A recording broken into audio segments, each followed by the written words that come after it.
last part of this experiment, which I think is really cool. Now if you look at these glasses, remember how this one was clear water, this was clear water, and this was clear water, just water when we started, did not have the food coloring in it. And now we can see that they're all are colored.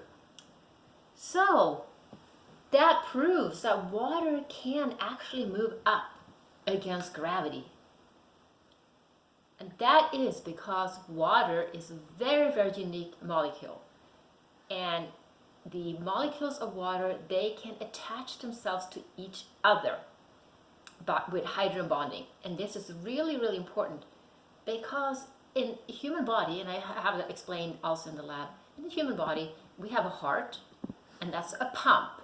So we can get blood out to every different area in our body, no problem.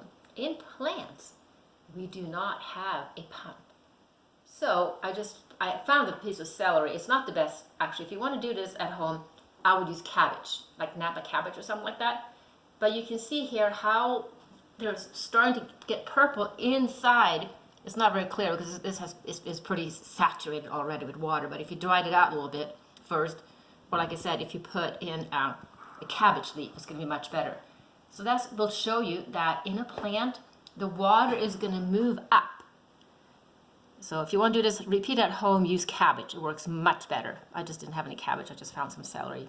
So I thought I'd show you. So you can do the same experiment with cabbage, and that will show how the water moves up from a plant. It goes from the root and can move all the way up to the stems and the leaves. And you may have seen this, or maybe not. If you have a house plant and you forget to water it, or a plant outside, and it's kind of drooping or it's hanging like over a little bit, and you're like, oh my gosh, I better water it right away. And you water it, and then you come back and look at it, and now it's standing up again.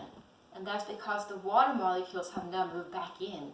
Because they attach to each other, they build up, and they force the water up into the plant.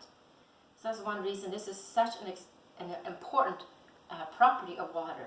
It's called capillary action, and it's called adhesion when the molecules move up through the plant.